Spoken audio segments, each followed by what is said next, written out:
Hello and welcome everyone to this third Seeing Habits video, where we'll talk about the seeing habit called scanning parked vehicles. So let's just jump in and start talking about that. Now, whenever I see a parked vehicle ahead, I want to begin scanning from as far away as possible, because the farther I'm away, the more I'll be able to see. Now, I want to start scanning under the vehicle first, starting at the side closest to me, which is the left side of the vehicle. So, I'm looking under the vehicle, starting from the farthest left, and then my eyes just keep moving towards the right. And then, when I'm done under there, I move my eyes up and off the ground, where once again I'm aiming for about 2 meters or 6 feet into the air. And then I'm going to continue with the sweeping scan to my right, which will tell me if there's any possible dangers or things to be concerned about, such as that black and white dog running towards the street, since he could reach the street within the time I'm going to be there. And now, if I switch out that car with a large vehicle, even if I start my scan at the same distance away that I did in the last example with the green car, I won't be able to see nearly as much of that person walking towards the street that I was able to see in the last example, simply because these parked vehicles are so different in size. So, if I'm not on the ball and I end up scanning the parked vehicle late when I'm much closer to the vehicle, I won't be able to see much, if any, of that person walking towards the street. Now, this is an overhead shot of the last picture, just so you can see how much of our vision is blocked and how easy it is for things to hide behind the parked vehicle, like this little brown dog who we've never seen at all. So the moral of the story is, you need to stay focused around parked vehicles.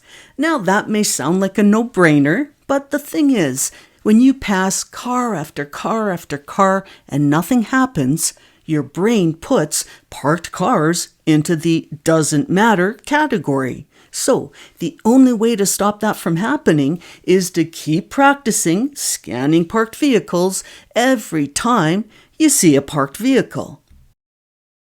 Okay, so we're done with step 1, where we checked out the area around the parked vehicle. And now it's time to move on to step 2, where we focus on the vehicle itself. So I'm going to start by looking through the back window to see if I can make out if there's anyone inside, like someone sitting in the driver's seat who could open their door without looking. I also want to know if there's anyone else sitting in the vehicle, because that information can be very helpful. Like, for example, if there's a person sitting in the back seat who's on the side next to my driving lane, if they open their door without looking, it's still gonna affect me. And then after scanning the inside of the vehicle, I move on to scan the front tire to see if it's turned out towards the street. Now, depending on what I see, my reaction will vary. If I don't see much to worry about, well, then I'll just stay the course. But if I see something like there's a person in the driver's seat and their wheels are turned out towards the street, well, then I would do something like ease off the gas pedal and coast for a few seconds just to give that vehicle a solid second look. But if I can see things like there's a person in the driver's seat, their tires are turned out towards the street, and maybe I can see the vehicle moving a bit to adjust its position in preparation to take off, or I can see exhaust fumes, which of course I can only see in colder weather, or if the vehicle's in major need of a mechanic, well, if I'm seeing stuff like that, well then I am on high alert. And whenever I'm on high alert, I use the safe driving skill, cover your brake and horn. So, as soon as I feel the need to be cautious, I don't hesitate. Right away, I bring my hand up and position it to hover over the horn. Then I'll take my foot off the accelerator and bring it over and just barely rest it on the brake pedal. Now, why I say barely rest it on the brake pedal is because when you just apply a slight amount of pressure on the brake pedal, that will activate your brake lights to signal to anyone behind you that your speed may be changing.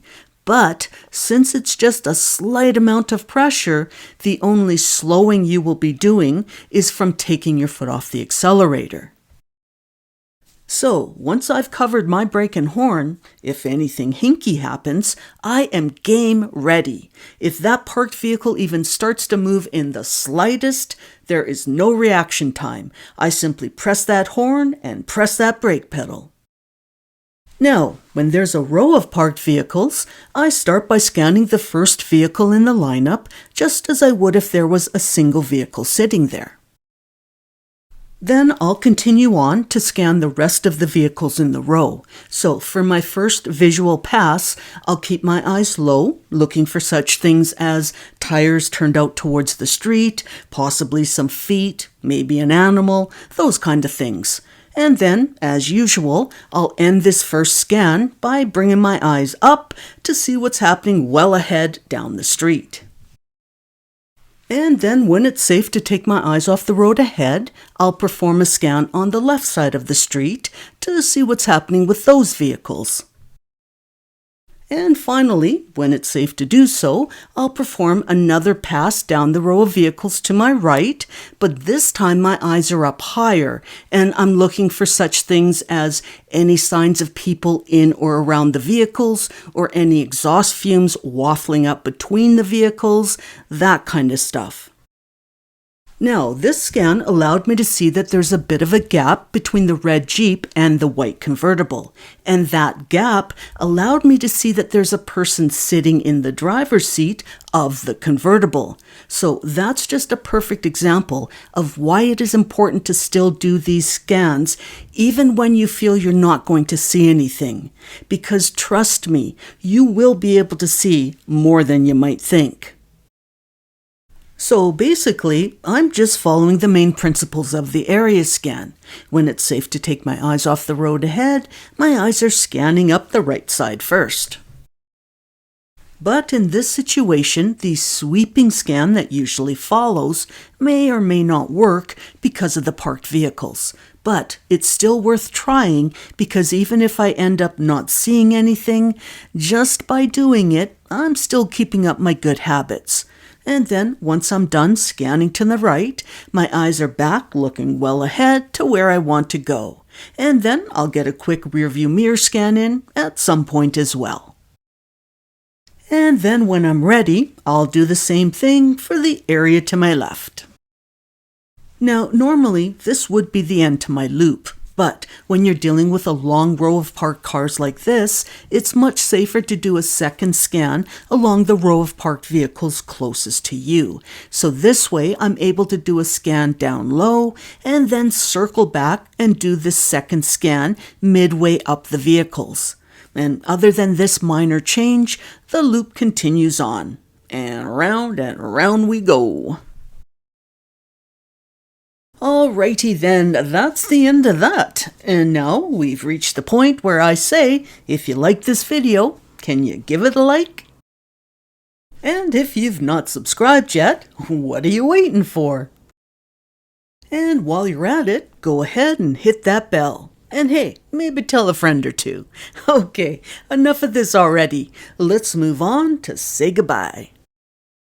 Okay, we are not only at the end of this video, we're at the end of the whole section. Seeing habits is done. Let's put our hand in the air like we just don't care. And we'll get started with section 2 next Tuesday, October 1st, where we'll talk about going around all kinds of different things, like vehicles, pedestrians, animals, that kind of stuff. But first, on Friday, September 27th, you can check out the Tidbits video, 1B, Personal Safety, How Seeing Habits Play Their Part, Part 2. So, until I see you over there, I'll say bye for now, and as always, take care.